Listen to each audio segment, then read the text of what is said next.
Having made my 1930s bra and knickers set last year, it was time to turn my attention to the next layer of undergarments, the slip. I have previously made a slip, this 1950s cotton one you see here, so I decided to use the same pattern, Simplicity 4126, and just modify it to firstly fit better, but also have more of a 1930s shape. I basically used the 1950s version like a toile and pinned in any alterations I needed. Pinning things on yourself can be a bit of a challenge, as can getting out of the garment again without ripping your skin to shreds on all the pins. Alterations decided upon, I now needed to alter the paper pattern. To get that slimmer 1930s fit, I needed to change these gathers on the 1950s version into darts, but I began by measuring how much I needed to take the top of the slip in by. I then drew that new line onto my paper pattern, making sure to also move all of the balance marks and notches. I did the same thing on the back piece so it would match the front. It's really important to make a note of any alterations you make to a pattern so you don't forget what you've already done. I had pinned in the ribcage a little bit, but I needed to blend that alteration back into the original sewing line. So I measured how far down I had come with the pins, which was different on both sides, but as I have an irregular ribcage, I expected this. So I kept the two different measurements and transferred those asymmetrical alterations to the pattern piece, again transferring all the balance marks. I checked that the pattern pieces would still line up for the back since I had altered them. Everything looked good to go, so I made more notes about the alterations to remind me I had done it asymmetrically. Then I cut the pattern pieces to the new size, taking account of the seam allowance. Now I had to figure out how to turn the gathers into darts.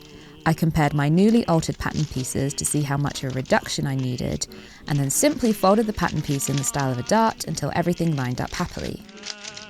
I chose a very slippery rayon crepe for this slip, so I used lots of pattern weights to stop everything moving, and cut each layer separately to prevent shifting.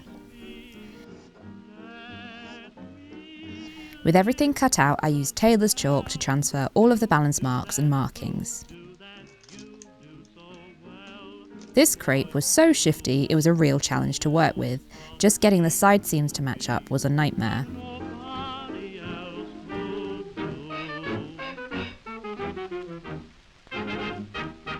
There was nothing for it. The only way this project was going to turn out half decently was to tack everything.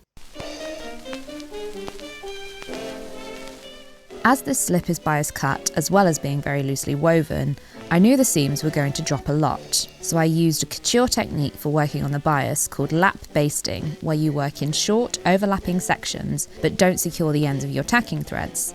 Instead, you leave them long so that you can stretch the fabric.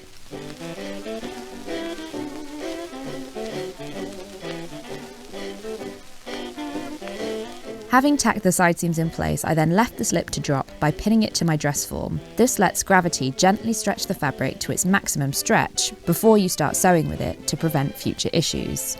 This gave me a chance to work on the construction of the bodice section. As usual, I began by pinning in the darts. There's 4 darts total, as there's a main fabric and a lining layer that are all made in the same fashion fabric. I carefully pinned them as precisely as possible, matching all the sewing lines.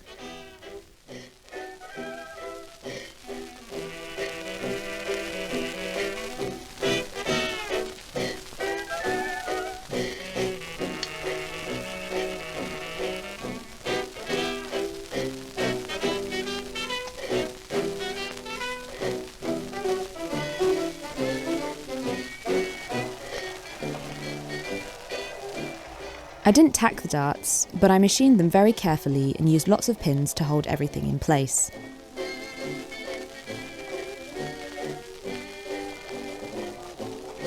As this fabric was very delicate, I ran off the point of the dart and left long threads rather than reversing to avoid bulk. I then tied those loose threads together so the stitching wouldn't come undone. Once all stitched in place, I pressed the darts over a tailor's ham to create the correct shape over the bust.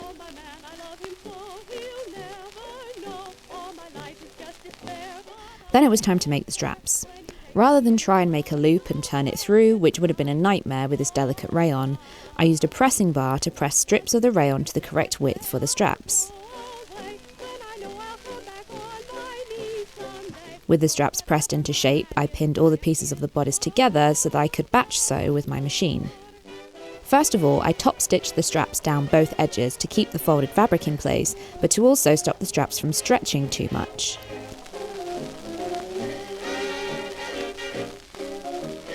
I then machined all the side seams for the main and the lining layers.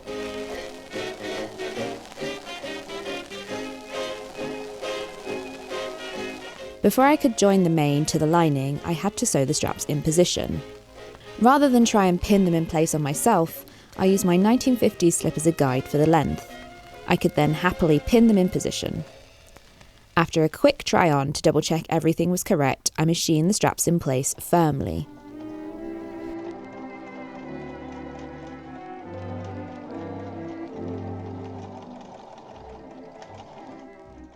To join the lining layer to the main, I first pressed all the seams open.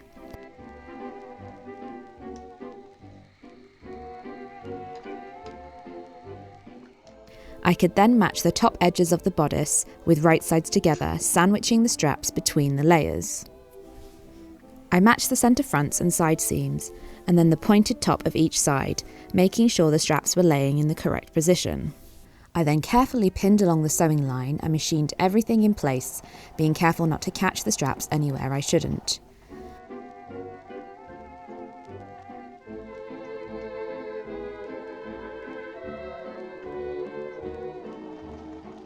I caught some of the seam allowance all folded up, so I unpicked them and stitched them again, making sure everything was really smooth. As this was such a delicate garment, I knew any lumps would be really obvious, so I was particularly careful with things like this. To bag the lining out, or simply turn it to the right side out, I had to clip the tops of each point and into the V at the centre front. This reduces the bulk of the fabric and gives it room to lie smoothly when it's turned back on itself. Then I could turn everything through and press it into position.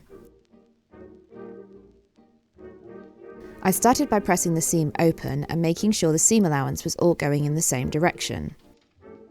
As the lining and main are both the same fabric, I just chose one to be on the inside and pressed the seam allowances that way. And then my mum very kindly brought me a cup of tea.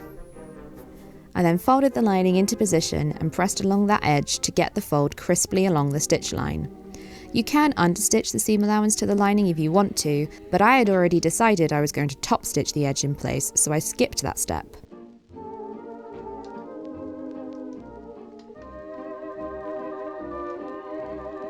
I actually began by machine tacking the two layers together along the waist edge and made sure all of the seams lined up at the bottom too.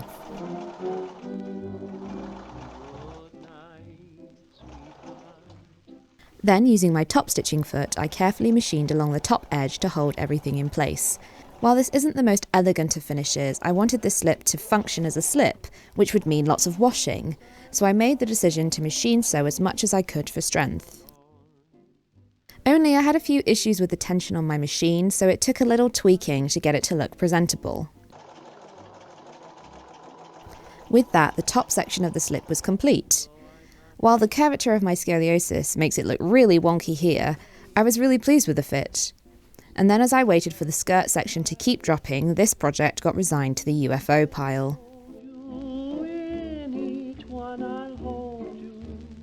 So a lot's happened in the past 4 months since I last worked on this project. I started with the Relaxed Regency and I made Little Dorrit, which was huge chunks out of my time. I've also hit 5,000 subscribers, so I'm working on this recreation of my GCSE textiles coursework. I've also cut out a 1970s pinafore dress. I've bought loads of fabric, gotten loads of new patterns that I'm desperate to make, and I can't settle down to anything at all. I feel really sort of bitty. I've got loads of videos to edit, but I want to sew because I've got lots of energy, and yeah, I don't know what to sew. So I've decided it's time to come back to this 1930s slip. So I've dug it out of my UFO pile. It's very creased, but I've not actually got that much to do. I've got to French seam the body, which is here in my lap. So I've tacked it. I've even tacked it. Look, I've even tacked it, and I've done proper overlapping basting stitches, couture or what. So I've got to French seam this, and then I've got to attach this to the bodice, and then it needs a hem, and then it will be done. So I'm hoping I can get this done today. However, Whilst I was sewing this the other day, my sewing machine, my Bernina, gave an almighty clunk and stopped working. I have since been able to get it working again, but it is now probably at least 2 years since it had a service, thanks to the pandemic. We are currently in lockdown, so I can't get it serviced. So I'm very nervous about it just completely going kaput on me. I've done everything I can think of. I've changed the needle. I've, swept out all the lint and given it a good oil. But there is a very real possibility that I might have no sewing machine very soon. I'm also torn between, my instinct tells me not to use it, because if there was something wrong, using it is just going to aggravate it even more. But I also am desperate to sew, so I think we're going to live dangerously. I might regret this decision, but yes, I'm going to crack on now with this slip. To seam the skirt side seams, I knew I wanted a French seam to enclose all those raw edges, but being cut on the bias, this slip needs to stretch, so I gently pulled on the seam as I was sewing it to deliberately stretch it out. This is of course really counterintuitive because you're always told to not stretch out bias seams, but in bias cut garments it's necessary for the bias to be able to move in the way that you want it to.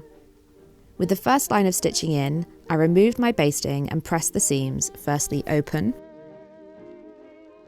and then to one side so that I could trim away the excess seam allowance ready for the second lot of stitching.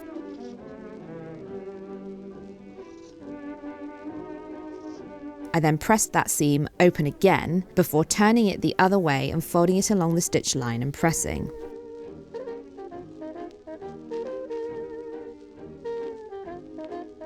I tacked the seams again before stitching on the machine, making sure I was sewing precisely on the line I needed for the garment to be the right size.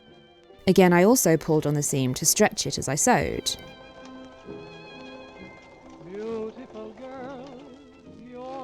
Then I pressed the completed French seams towards the back of the skirt. Another way the construction of this slip differed from the previous one I made was the way I attached the skirt to the bodice. Rather than join both layers as one, I turned and pressed under the seam allowance of the lining layer and attached the skirt to the main fabric of the bodice only. I matched the seams and pinned the bodice to the skirt. At the centre front I had to open up the seam a little to ease the different angles of the skirt and the bodice into each other. I then tacked along the sewing line before I machined the two together.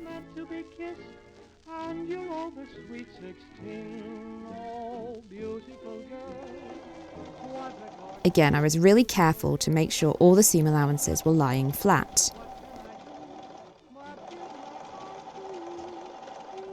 I then pressed the seam so that the seam allowances were pointing up into the bodice.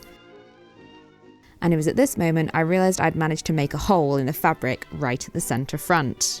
I then pinned the lining into position to cover the seam allowance of the waist seam. I was very careful to match everything up precisely: the side seams, the darts and the bottom edge. With everything pinned, I tacked the lining in place.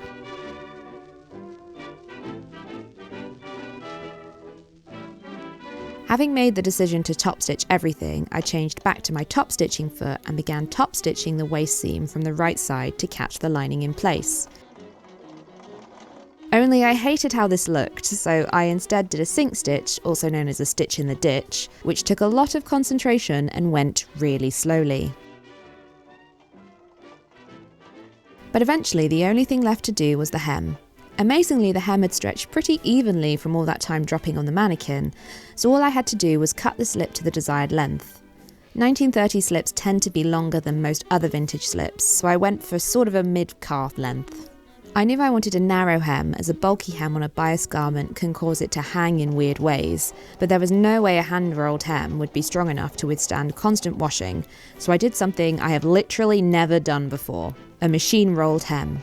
I don't have a special foot, I just had to do it by eye, but actually it wasn't that bad, and I would definitely do it again. Funny how we put these things off. So almost a year after starting this project, we finally have a finished slip.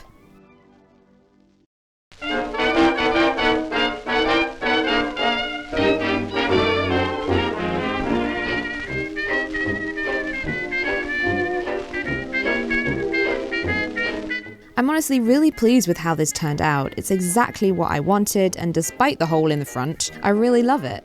It makes me feel so glamorous and chic. I really feel like a silent movie star.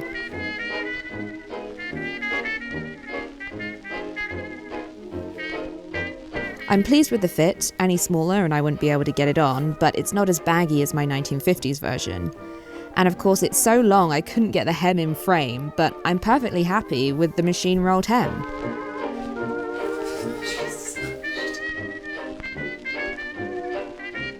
I had a lot of fun on this project, and I'm one step closer to achieving my dream Ginger Rogers wardrobe. All I've got to do now is practice my dance moves. Thanks for watching. See you next time.